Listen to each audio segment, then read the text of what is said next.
Bonsoir Aurélien. Bonsoir Anastasia. Alors en basket, on connaît l'affiche de la finale de play-off chez les hommes. Kawhi s'oppose à BCM. Ouais, puisque Étoile Bleue s'est qualifiée en finale pour la première fois de son histoire après avoir battu Fuselips de Cavani.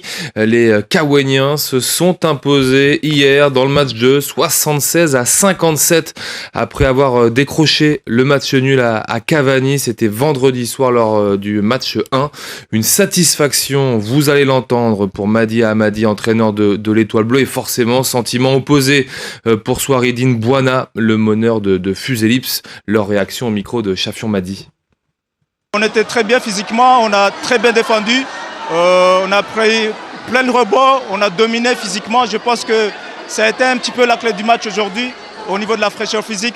Mais techniquement aussi, on était très bien. Donc on n'a pas fait beaucoup d'erreurs comparé au match aller. On va essayer de bien récupérer parce que je pense qu'on doit maintenir cette force physique qu'on a mis aujourd'hui, cette intensité, parce que la finale, ça va être encore plus intense qu'aujourd'hui. Donc se bien préparer physiquement et on verra, peut-être qu'on va gagner quelque chose cette année.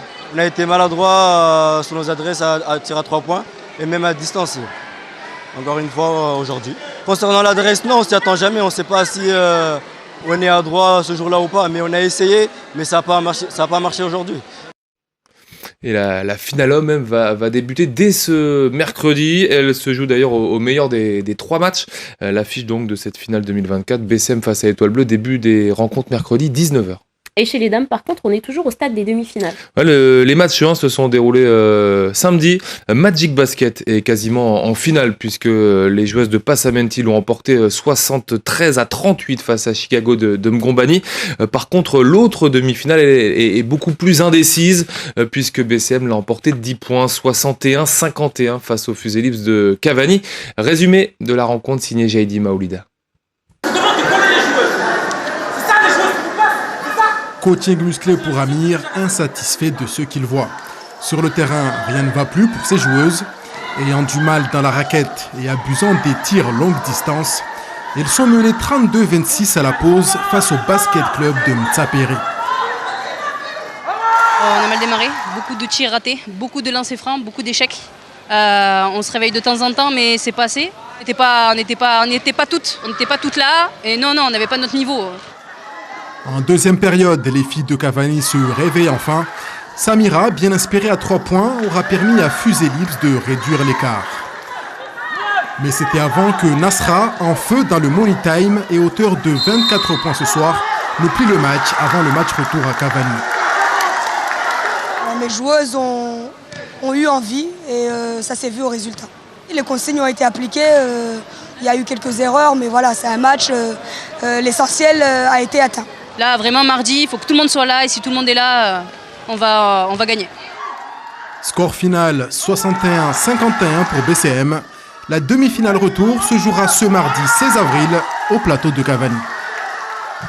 Et à 19h, donc, c'est demi-finale retour dames, que ce soit Magic Basket Chicago ou encore Fuselips face à BCM. Demi-finale également tout ce week-end chez les femmes comme chez les hommes avec la Coupe de Mayotte en handball. Ouais, exact. On va commencer par les hommes. C'était samedi.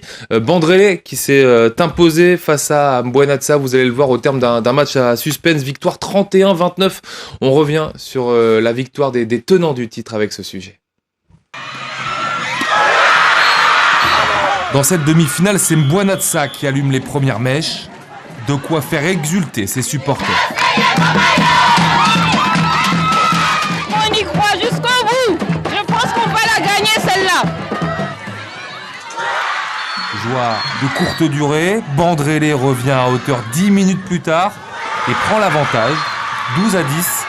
Rien ne va plus à Mbuenatsa qui prend 2 cartons rouges coup sur coup. Prise de parole du capitaine Abel. C'est dehors. Même les chefs. Jouez au handball les gars. Allez. À la pause, Bandrélé est devant de 2 buts, 14-12. L'écart va augmenter en seconde période. Les jeunes vont compter jusqu'à 4 buts d'avance, de quoi enflammer la tribune. Il y a la pression, mais j'espère qu'on va gagner. Même Mbuenatsa va revenir et égaliser à un quart d'heure de la fin. Fin de match à suspense. Les Blancs s'appuient sur Zovro pour scorer. 5 buts pour lui dans les 15 dernières minutes, c'est même lui qui donne les consignes. Tu vas aller sur ça pour finir chez toi. Tu vas aller au tir.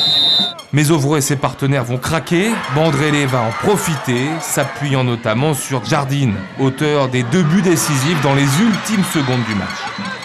J'ai dû varier mes shoots pour pouvoir embêter leur gardien parce qu'il commençait un petit peu à m'embêter. Moi, je dois le dire. Bandrélé s'impose finalement 31-29 et se qualifie pour la finale. La marée jaune peut déferler sur le plateau. Je suis très fier de mon club. C'était une victoire très difficile, mais on a su quand même montrer que voilà, on est une grande équipe. Ça fait des années qu'on est là et on le montre à chaque fois. La déception, elle, est immense pour Mbwanatsa. On peut s'en vouloir qu'à nous-mêmes, mais je tiens quand même à féliciter mon équipe. Mais croyez-moi, l'année prochaine, on reviendra encore plus fort. La nuit a été longue à Bandrélé.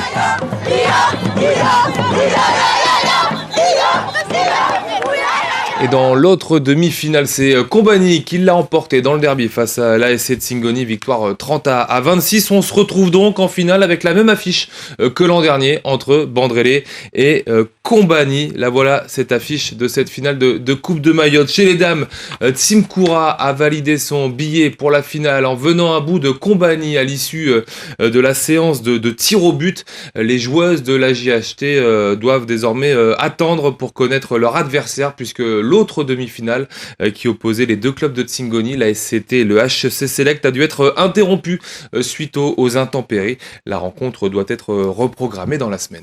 Et on termine cette page sport avec du tennis de table qui existe sans Kilomovita. Ouais, on va le voir notamment à travers ce week-end des finales régionales qui se déroulaient à Mgombani. L'occasion donc de retrouver Soufou Mamadi, le numéro 2 mahorais.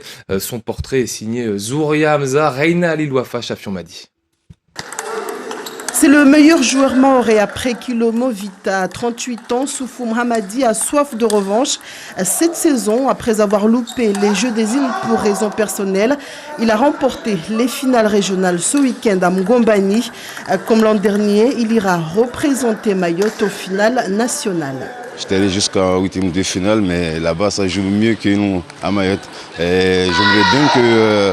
Parce qu'on fait le possible qu'on trouve un bon entraîneur qui soit à Mayotte pour nous donner aussi encore plus les bases, parce qu'on est un peu en retard. C'est le point noir pour lui du ping mahorais, l'absence d'entraîneur. Le natif de Bandrélé a donc endossé le rôle de grand frère depuis son retour à la compétition. Il fait monter les niveaux, il montre l'exemple aux jeunes. Et c'est toujours le fait d'avoir des meilleurs joueurs, ça fait progresser les jeunes, ça fait progresser tout le monde en fait. Donc c'est en ayant des meilleurs joueurs qu'on arrivera toujours à progresser. Soufou Hamadi, lui, ira dans l'Hexagone avec des ambitions cette saison pour les championnats de France. Je vise d'aller en finale à Métropole pour gagner la compétition. Le rendez-vous est pris pour le 28 juin prochain. Et au total, ils seront 4 à représenter Mayotte lors de ces finales nationales qui se dérouleront cette année à Saint-Berthevin dans le département de la Mayenne. Merci beaucoup Aurélien pour cette page sport très riche et c'est avec ces informations que nous la refermons.